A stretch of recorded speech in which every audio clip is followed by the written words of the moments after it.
All right. Hello, Emily Gaudreau. How are you? What's going on, Robert? I'm glad that we've been talking about this for how long now? We've already been chatting. You guys missed out on my coffee fueled rants already. I'm like, wait, are we recording? No, we're No. not. So, Emily, um, I know a little bit about you. How about you tell the audience who are you and what do you do? Okay, so I'm gosh, I don't know, on a show that's called what is it? None of your business. Yeah. Um, I guess I always talk about what I do business wise, but I'm kind of most famous for being an anti porn activist and a sexual abuse prevention educator. And people like to know that I used to be a Playboy photographer, but I'm a mom, I'm a female. I live in New Orleans. Love it. Love it. How's the Not weather having down to there do with right my business. now? Yeah. So, how did you get into the anti-sex trafficking and It's kind of the straw that broke the camel's back. Like, I think anybody who explores, like, how did you end up here? yeah. It's like a whole series of things. Like we were talking about before, I did a lot of documentary work and I've spent tons of time in Thailand, which we all know is a massive hub for sexual delinquency of all kinds and kind of Mhm. personally witnessing sex tourism going on there. And that was kind of my first inclination. I was younger then, just kind of watching people going, Americans and Germans primarily, going to Thailand to have sex with young underage kids, male Mhm. and female. And then during that trip, I was in Cambodia and I met up with some folks there that were trying to rescue kids that were being trafficked, and the complexity around it because prostitution is illegal. And if they brought it up legally to the government that this child is being um, prostituted or trafficked, Mhm. then the child goes into custody, or is charged because they were participating in not pornography, in prostitution. Wait. The child gets charged? Yes. Okay. Yes. So this is an interesting thing because a lot of people are like, I think what group was it? Not UNICEF. I think it was Amnesty International was trying to make sex work legal in different countries, and this is why. Because if it's not legal, then the people who are forced into it are participating in an illegal activity, and then will be charged, and they can be sent to jail or prison or whatever. So it's this horrible loophole. Anyways, these people were creating fake identities and passports and essentially kidnapping these kids out of Cambodia because there was no other way. They were giving them full new identities and get it, like, taking them out of Cambodia because Wow. there was no other way to rescue them. Okay. Okay. So And they're that doing was it. like, and the ages of the kids were, as young as 2 years old that were being trafficked. And I was like, that was my first, that period of time was the first time I was like, oh my gosh, like eyes open to a lot of horrific stuff. Yeah. Yeah. So And what then, was like your mindset when you were like going when you first witnessed the that type of stuff? well, I mean, I remember I was with a couple other people in Thailand, and it was like, what are we going to do? We're watching this happen right in front of us. Like, we're American citizens and we're watching other American citizens come over and victimize people in Mhm. Thailand. And, a lot of it, honestly, during that time, I was shooting with film. So that was like to age myself a little bit. Digital cameras were like just kind of coming in, Mhm. but I was like, we'll take pictures of these people and let all of America know that this person is Doing this. visiting Thailand to have sex with children and just So fucked up. attempting to destroy them. That was my thought process. And then, like, how it was just kind of like, what do we do? no solution, no real good solution to that. Now we might have a better chance of doing that with the internet and the way digital cameras are. We could probably create a nice little web page of pictures of people that Yeah. are So how do you think we sexters. can like prevent that? Like sex Okay. trafficking is what, a multi-billion-dollar industry right now. Yeah. There's a couple of things. Like there's two ways in that I kind of compartmentalize it. When we're Mhm. talking about third world countries, that's a whole different deal. Like those kids are like literally being taken off the street, um, potentially being brought to America, all that kind of stuff. And then there's what middle class Americans are worrying about their kids being taken off the street and trafficked. They're two separate issues. Um, just because we're in America, let's talk about that. What needs to happen in America is a lot of kids end up being LGBTQ and kicked out of their homes or not feeling accepted. So they're runaways. So they're living on the street and they have no resources. And that Mhm. is when they become trafficked. So if Mhm. people want to keep their kids away from sex traffickers, make your home safer than the street. First off, it sounds like a Mm. really obvious thing, but your kid goes onto the street and all bets are off. Yeah. Um, so that's Especially the as a biggest thing. runaway, like, or a Oh yeah. runaway gets reported, if they get a job and they get arrested.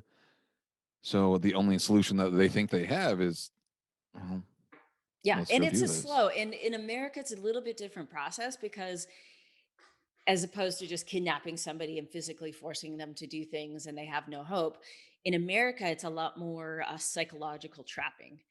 And one of the larger problems is when people are rescued from sex trafficking is it's hard to keep them from going back Mm. because they've been so brainwashed and that's their community, that's their family, that's their boyfriend, um, whatever. That's how they've created this. The situation has been created to psychologically capture the person. Yeah.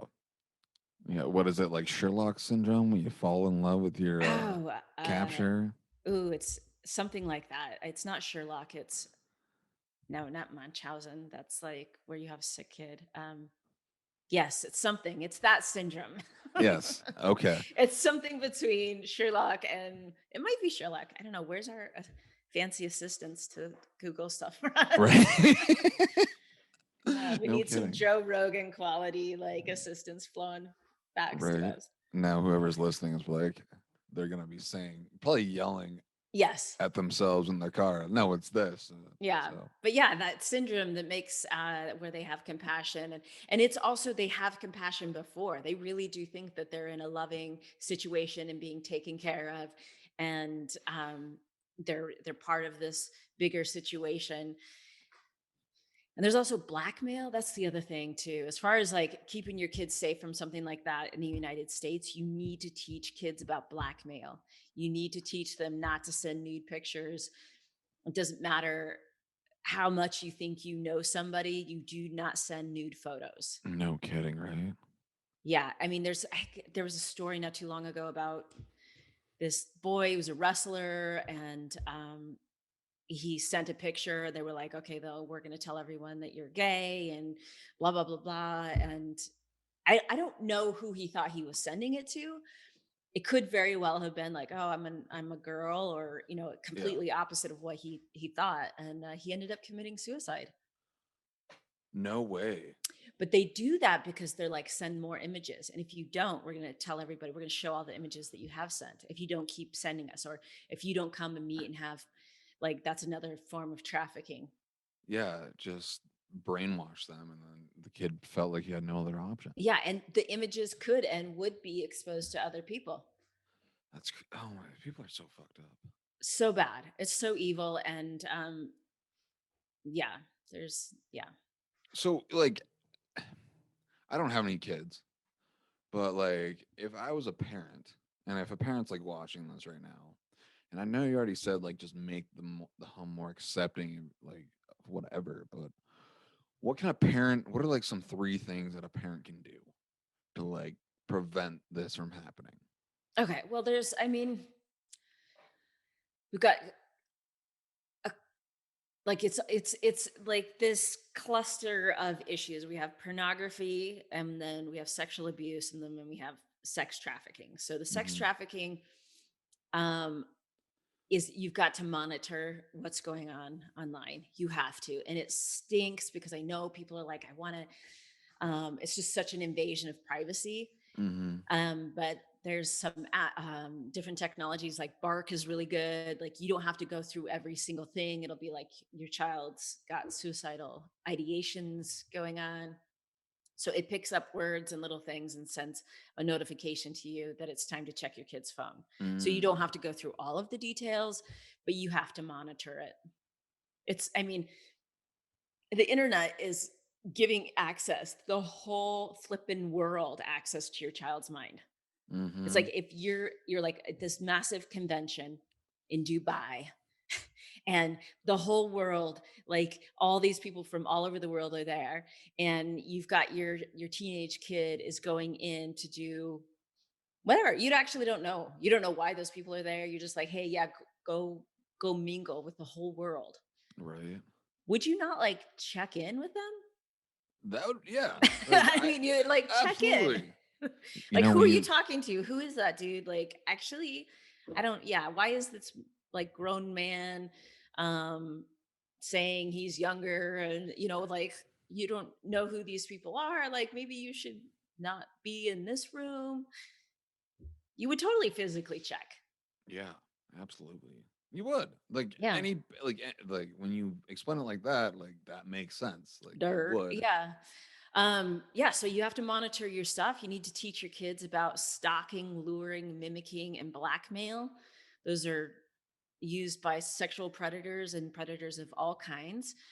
And teach them body safety rules from the get-go, Mhm. which is kind of updated. So if anything does happen, they immediately tell you. Mhm. I think we were talking Alicia Silverstone earlier. She takes, she was bragging about taking baths with her 10-year-old son. And, I got so many haters. It was my first like massive trolling on me because I spoke out. I'm like, this is sexual abuse. If this had been a man in a tub with his 10-year-old daughter, and I got a lot, well, we take baths together, blah blah. And I was like, well, maybe you shouldn't. Yeah. No. Like I'm not going to normalize it. Just because you do it doesn't make it normal. It's not normal. I'm right. calling it You need out. to have boundaries with your kid. Like Yeah, and you also need your kid to be like, "Hey, the coach wanted to be in the shower with me." You need to know. They need to know that this isn't like normal behavior. That right. this is a red flag. If you're like, no, they're like, oh yeah, my parents have been doing this with me. Um, So it's just just like normal. there's so many things, and also it's like as adults and like having personal time for yourself. Mhm. And that's quiet private time. We don't live in some like weird utopia where we don't get sick of our kids and we don't want private time. Do you really want kids in your tub anyways? Those things are Right. like those things are right. dirty. Yeah. I No have kids, kidding. like that's why I say that. Yeah. Like have a bubble bath and champagne on your own.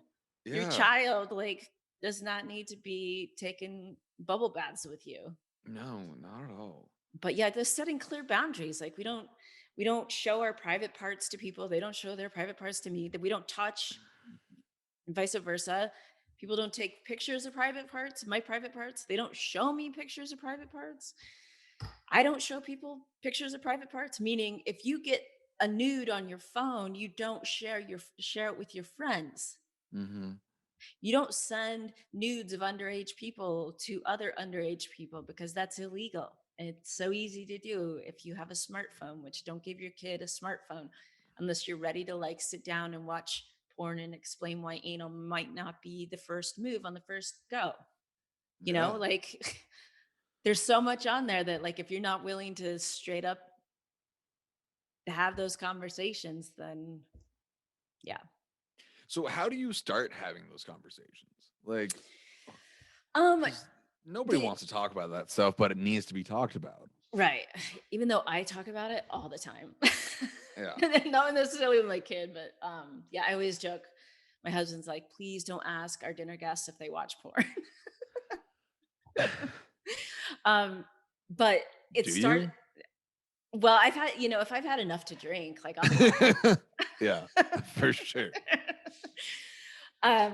Yeah, no, like no conversations, like off with me. So, anyways, talking about it with your kids, the first thing is you need to be talking using anatomically correct words from day one. And I say that, I mean, like when you're changing the baby's diaper, like using um vulva, not vagina, because it's a vulva, penis, rectum, scrotum, anus, whatever, all of it, nipples, like those words need to be part of a regular vernacular, just like nose, toes, ears, lip, eyebrows, like all it's just body.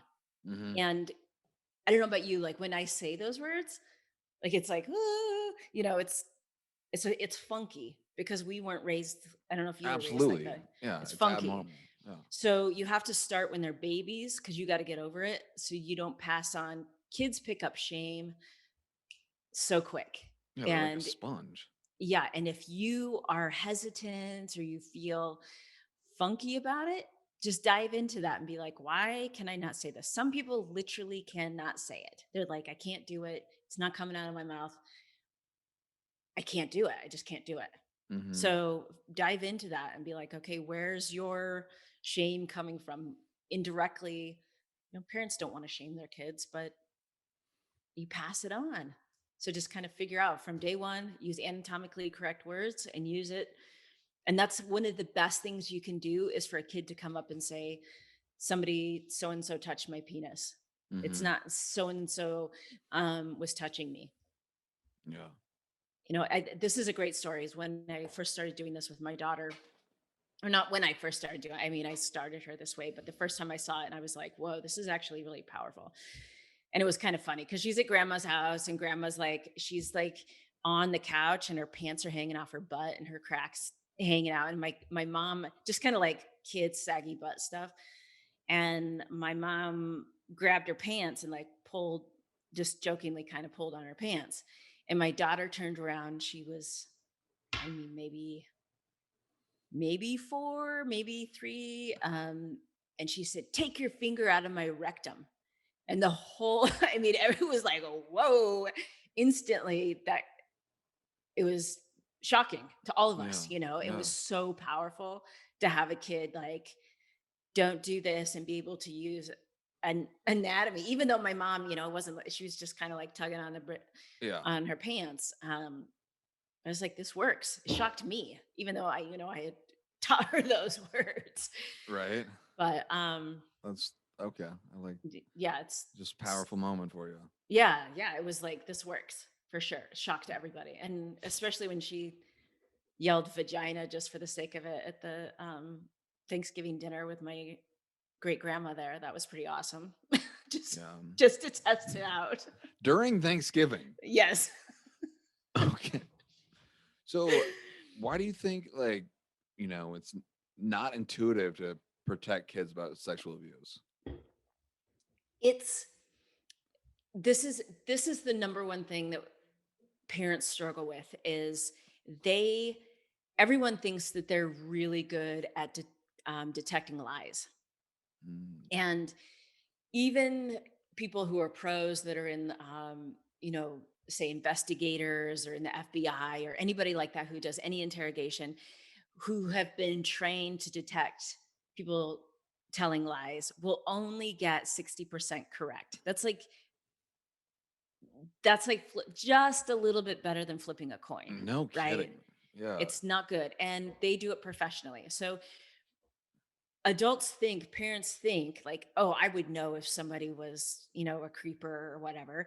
And they're relying on their vast like chasm of inexperience versus a sexual predator who has been deceiving and lying and manipulating and studying how to do this potentially since he was a preteen, she was a preteen, Right. Yeah.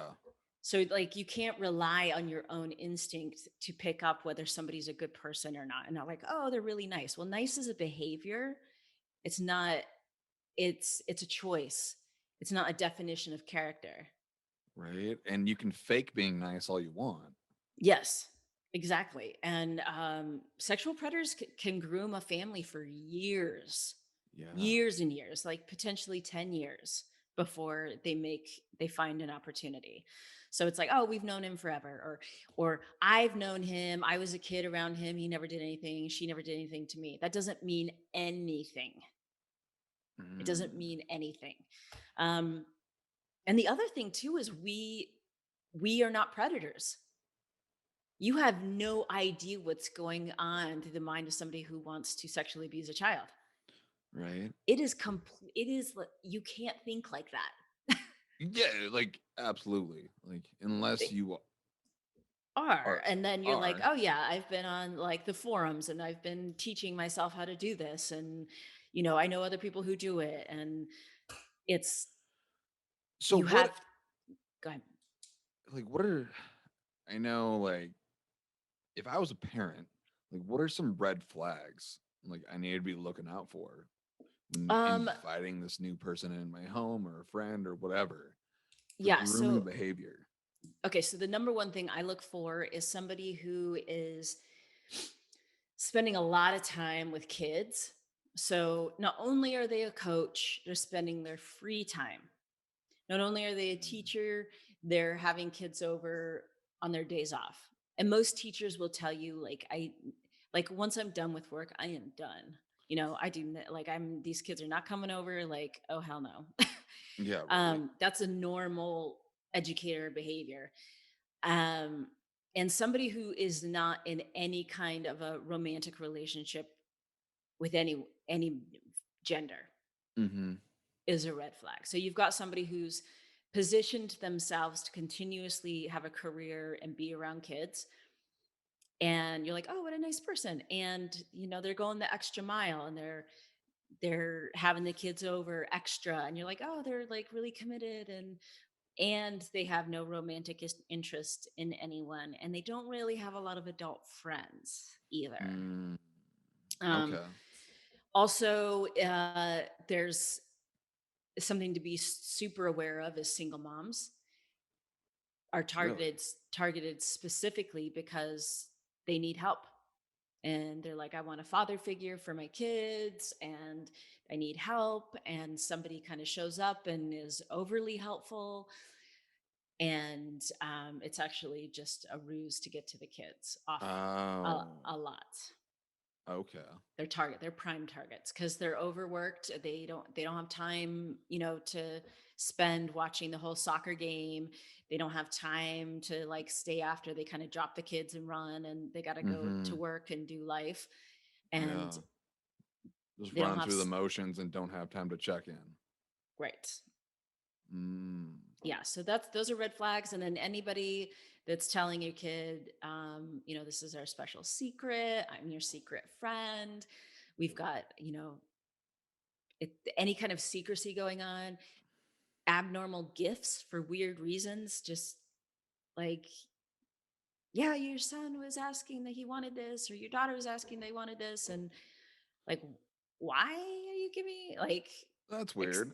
yeah, excessive gifts? And it's hard because it's like this person's being kind, and that's part of the game. That's part of the game that they're playing, is they're playing on your conscious, like you don't want to make somebody feel bad for being nice. Right? Yeah. Mm. So there's So some are things there like like that. websites that people can go to like, to maybe they see some warning signs in a person, like, and they want to Yeah. go to a website and look at like and do some research. Where can people go?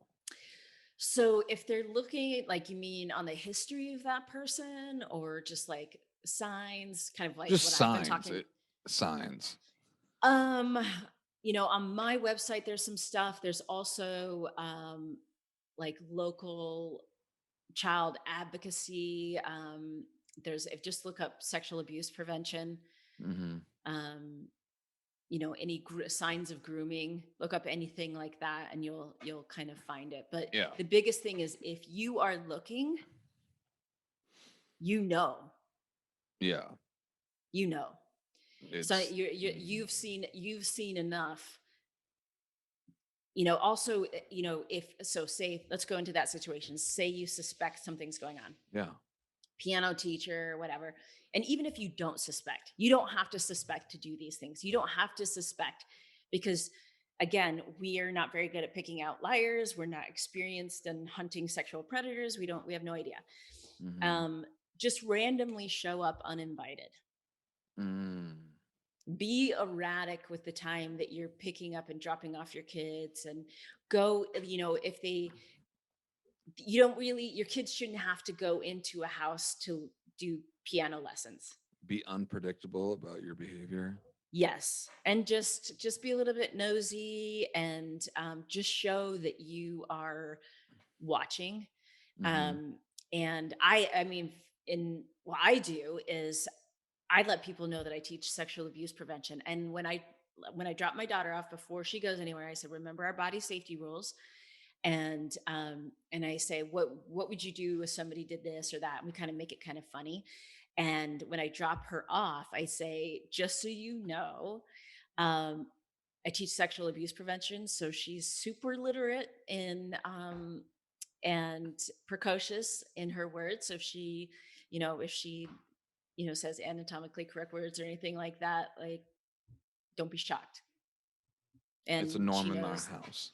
it's a Yeah. norm in our house, and because we talk about it, so it just sends out. I call it a warning signal, Mm-hmm. like, this kid will talk. Yeah. So and it's like, we were talking about how predators work. It's all predators, human, animal, will look for the weakest link. They're not Mm-hmm. looking for a big challenge. They're looking for the Yeah. kid who's not going to tell. They're looking for the kid whose parents not really paying attention. So all you have to do is go, this isn't the weakest link. And I Mm-hmm. know a lot of people in IT security say this, is you don't have to be perfectly secure. You just have to be more secure than the next guy. And Mm. this is a sad, sad truth, but that's how you keep your kids safe, is you just make them more secure than the next kid. And it's Yeah. a horrible thing. And until the world changes, just, my kid knows the words, and my kid knows that we listen and we talk about, they're woke. So what happens if, y- your kid comes home and says, "Hey, the piano teacher did X, Y, and Z." Like, as a parent, what can a parent do? You get your gun. No, I'm just joking. That's your first tendency, is like, I'm going to go kill this person, right? Yeah, So right? it's really tricky, and it's, the failure rate of this is seriously high, because you can't expect a parent to be like, just act like everything's fine. Mm-hmm. Ideally, you'd say, I believe you. I'm so glad you told me, you did the right thing by telling me, and you're safe. And is there anything more? So this is all of these stages are super important. I believe you regardless of whether you do or not. You Mm-hmm. do not question. And it's not about you at this point. It's not, you are not required to believe at all. It's got nothing to do with your belief in it. Mm-hmm. And Just make it a you safe environment. yeah, just make it a safe, calm, don't get angry if you can, because usually predators will say, I'm going to get into trouble if you tell, you're going to get into trouble if you tell, um, all of that. So Just manipulation. you're confirming their worst fears. And also, a lot of victims, or survivors say that coming forward was more traumatic than the actual abuse, Yeah. because of how it was handled. And that is one area that we have control over as parents. Mm-hmm. And then the third part of that is how you question. Say, did this happen at your dad's house? Did this happen at soccer? Was it this? Did they do that to you? You're actually changing their memories. And this is really important, because forensic investigators with kids have to question in a very specific way. Because if you ask these leading questions, like, that can, yeah, were you at your dad's? Yeah. Yeah, I was at my dad's. Was it so and so that did this to you? Yeah, that's who it was. It's like literally changing their memory as you go. So it just has to be, tell me more. Tell me more. Tell me more. Okay. That's Let them tell you what happened. yes. Don't try and guess what Is there happened. any, yeah, is there anything else you want to tell me? Tell me more. And you're going to want to go, and they're not going to give you everything right away, and that's fine. You then, when everybody's safe and calm, you go and you write every single thing that they said down, everything that you said down. And then you go and get help immediately, because and it's I'm not talking about calling, your cousin and your mother-in-law, or like, do this is not a family issue. This is your child's private issue that has Yeah. happened, and you need to get professional help. Not we're going to get the whole family involved, and I don't care what your family says. Hmm. It's too personal. The child may not want anybody to know ever, Right. and you've just immediately violated them by telling everybody. That was a very personal thing, and they came to you to be safe. You keep it to Between. yourself Yeah. and a therapist who knows what they're doing. Your family, unless you have a sexual trauma therapist in your family who will tell you, this is not for me to deal with. We need to get you with somebody else because I'm too close to the situation.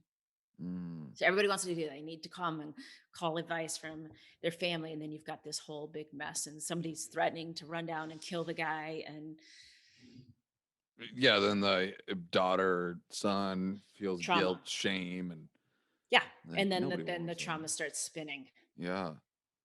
Wow. So, like, what do you think like the global impact is with like pornography? um, this is it's a global impact. It's hard because it's in, say, India, you can go to your corner store. India's got a massive rape culture right now that they're dealing with, and I actually have. It's funny, when I started doing the work that I'm doing, I didn't expect, like, people from India, women from India started reaching out to me, and I'm like, I thought, I was immediately like, no, you can't have my bank account information. Like, I was, I didn't think that it was serious. I thought they were Yeah. just like stirring stuff on the internet. But you can go to the local store in India and buy videos of the local girls being raped. What the? It is that bad. So there's that, and it's the larger issue with pornography, say, outside of a like in third world countries, there's all kinds of other issues going on there, right? um but in their first world country, we have kids primarily being exposed to violent pornography, and everybody's like, oh yeah, but I looked at my dad's playboys, and I'm there's a complete, and I'm not saying that Playboy is a good thing. I'm not advocating that that's right. If it hadn't has started with Playboy, then we wouldn't be where we're at now. But um that being said, violent, choking out, brutal, torturous rape scenes is a completely different deal than a picture of a nude person, even though they're being sexualized. Do you see what I'm Yeah. saying? Oh, absolutely. Like that's like porn is just a fantasy, and when you put like rape scenes and choking and all that other stuff, like what does a teenage boy think that is? Like a Yeah. teenage boy thinks that's real, and then just oh my god, Well, it's just it's even worse than that. There's with the internet. I mean, kids is 5 and potentially younger being shown by their cousins, and I think yeah, there was something on TikTok, like somebody had shot themselves on TikTok, or some I don't know if it was TikTok, something like that. So there was this trend of people, older siblings showing their younger siblings this guy blowing his head off with a gun, committing suicide, and videoing their what the kids' face as they watched it. Just like the older kids they have no idea the implications of what they're doing, yeah that and they're numb to what's going on anyways. They have no idea. Their frontal lobes are not there yet. But yeah, you have kids getting sex ed in the form of rape. It's like violent rape. 80% of pornography is physical abuse against women. Yeah, And absolutely. it's like it's just such a weird time because there was this whole like feminist, and I don't call myself a feminist because there's all kinds of bits of it that don't fall into my paradigm, but Mm-hmm. um to be a woman and have this equality stuff going on and then also have pornography being like this like undertow. Everybody's watching pornography. All the kids are watching pornography. And I interviewed this young lady about it, and I was like, so do kids watch pornography? She's in junior high, and she's like, of course. And I said, don't you? I was like, do you think that's weird? And she was like, no, it's normal. Everybody does it. And I said, don't you think it's weird that people are watching other people have sex instead of actually trying to have sex? And she got quiet and she was like, oh, like, yeah, I think we've gone this, it's like this massive swing of kids are having premarital sex, every Mm. this kind of puritanical view of that, and STDs and pregnancy. And this view of kids not actually physically having sex was what we preferred. And now that's actually happening. Teen pregnancies are down. Kids are like waiting a lot longer to get married, or Mm-hmm. even have boyfriends or girlfriends. And they're waiting a lot longer to actually be sexually intimate, which I don't think is a good thing. It's You No, okay? no, I don't think it's a good thing because there's the flip side to that is are they participating in sexual things? It's voyeurism.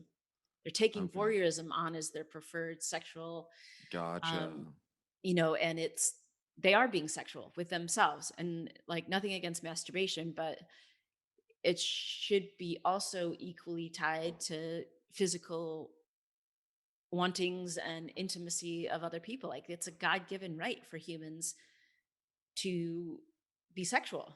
And when you are masturbating, like you think it's a fantasy, so your brain doesn't know the difference between what's real Right. and fake. So when you actually go into the act and you're a 14-year-old boy going to be a 22-year-old man or whatever, like what are you going to do to your partner? Well, there's all kinds of statistics about the increase of girls and I think some boys going to ER with their bodies being ripped because either extreme sex has been put on them or they're trying it out and not knowing how. And I don't mean to BSDM is BSDM? I always get my acronyms Yeah, wrong. yeah. Okay. Is I'm not saying anything like some people that's their jam. But Mm-hmm. that is a very advanced way of sexual exploration. And Yes. everybody's got their kink situations going on. And that's like what I don't care what people do as long as it's consensual and it's done and it's your own.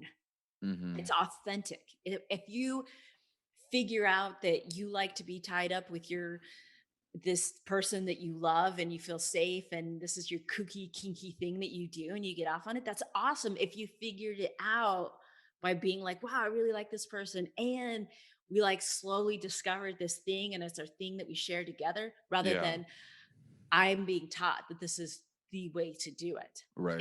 It's not their sexuality. Yeah. They're just it's like through osmosis, they're watching it and being like, oh yeah, I have to choke my girl out in order to get off, and this is what we do now. Now that is a niche kink. And that's kind of like, The norm is totally norm now. yeah, yeah. Whereas Jeez. there's so many other facets to sexuality than that. And like I said, people do that, and that's fine. And the adults who do it, who are responsible, who came to that on their own, are it's a pretty sophisticated. I'm not saying it's like in like putting it on a pedestal, but it's not your first go. Yeah, no, absolutely. You're not like what 17-year-old is like tying people up like in a it's not Yeah. I understand what you're saying. Yeah, yeah, it's something that you should find on your own if that's your thing. And statistically, that thing authentically for people is a very, very, very, very small amount of people. Mm-hmm. But now it's being portrayed as the norm. So it's like Yeah. that's the one of the biggest impacts. There's another, you know, in the courts, if you're having uh BSDM sex or whatever, and a girl, you choke somebody out and they die, in court it was an accident. What? It can be proved as an accident because that's the kind of sex you were having. It was obviously rough sex gone wrong. Wow. Yeah. And it was, I mean, in the UK, there was a case of this guy had done it a couple of times, and finally the courts were like, no, this is unexcusable. This is not an accident. You're killing people. Yeah. Holy. That's how blurry the lines are. And I don't mean, it's like, not to be this prudent person, but there's a reason why those things were considered taboo. Yeah. It's like really on the fringe of killing people. Like you're pretending Wow. like you're killing somebody. Yeah. No, that's, and then some people are, Yeah, and they legitimately are. Like, how is that hot? right? It's like sadomastic offenders even say that they go through this process of where people experiencing pain. Sadomastic is when it's a turn on. Pain Mm-hmm. is part of the sexual pleasure for them. And a lot of them will say, it didn't happen at first. They knew that they were hurting somebody, and it just got to where they had to convince themselves that that was what the person wanted, Mm. until the aspect of hurt it, like them showing pain, was what turned them on. But they even say Mm. it was a process that they had to get there. It just didn't happen overnight. Yeah. And so they trained their brain, they trained their body to become turned on by the pain, because pain was happening because they were a violent rapist. And they're like, and then it got to where the pain piece was what turned them on. Wow. And we expose ourselves to pornography like that. We are training our brains. Yeah. Yeah, I mean, there's studies of I've got to figure out, I got to look up who did this, but um, they had an experiment where they had rats, and when they were mating, they would expose them to smell to see if they could, prove or disprove that there could be this transfer of arousal. And Mm-hmm. they got to where the rats were attracted to the scent of lemon. Okay. So they switched it over, and anytime there was the scent of lemon, like these rats were wanting to Mating. mate and like kind of humping on whatever rats do to show, Yeah. you know. And then they were like, okay, well, that lemon is a pleasant smell, so of course, like it's not that far off, right? Yeah. Um, so they said, what if we get the smell of rotting flesh, or a decay of another rat, Yeah. and have them exposed to that at the same time that they're, mating and sexual. And they got them to where they were attracted to the smell of dead rat, Oh, just no to way. just to kind of prove that you can alter their sexual preference. Yeah. It's training, and we're training our bodies. That that is kind of disgust. That is really disgusting. I Yeah, and if like. you masturbate enough to somebody being choked out and violent rape scenes, which you actually don't know if they're real rape scenes or not, there's no way to prove that that is a consensual act. Yeah, you're not Um, in the studio with it or whatever. Like. yeah, exactly. You don't know how many drugs, and if you turn the sound off to any porn that is violent and take out the ums and ahs and whatever noises is going on, it is pure pain. You can see pain in their face, Mm-hmm. and if you wouldn't want that done to your body, and it would be painful for you, I'm pretty sure it would be painful for other people too. Yeah. Wow. But Absolutely. I digress. Yeah. Yeah. Um. So Emily, if they want to, if like my audience wants to like learn more about you and the mission that you're on, like where can people find you on the internet? How to Raise a Maverick is kind of the hub. That was my podcast, and that's where my Instagram feed, and there's a couple downloads if you have kids to kind of figure out, we were talking about indications of sexual abuse or something like that. Mm-hmm. One of them is people get really freaked out about kids' sexual behavior. Mm-hmm. And kids are sexual, like humans are sexual beings. So knowing when something is a sign of abuse or potentially a sign that they've been exposed to pornography, or if this is totally normal behavior. I have a kind of a quick sheet for that. And then I have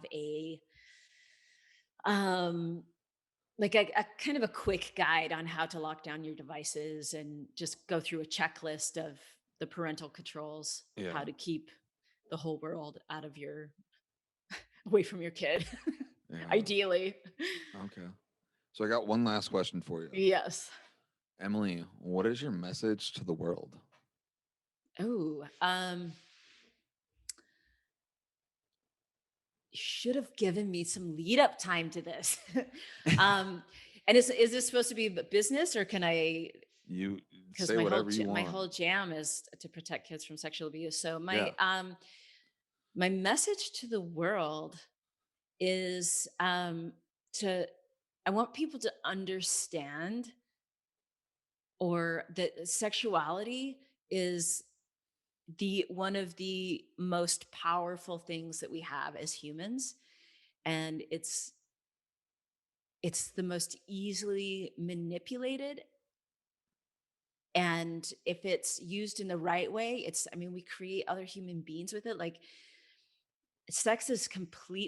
sexuality is completely underestimated, Mm-hmm. for good and for bad. And yeah, I guess that's it today. I might be tomorrow. Tomorrow, I love in it. that same vein, but like maybe worded differently.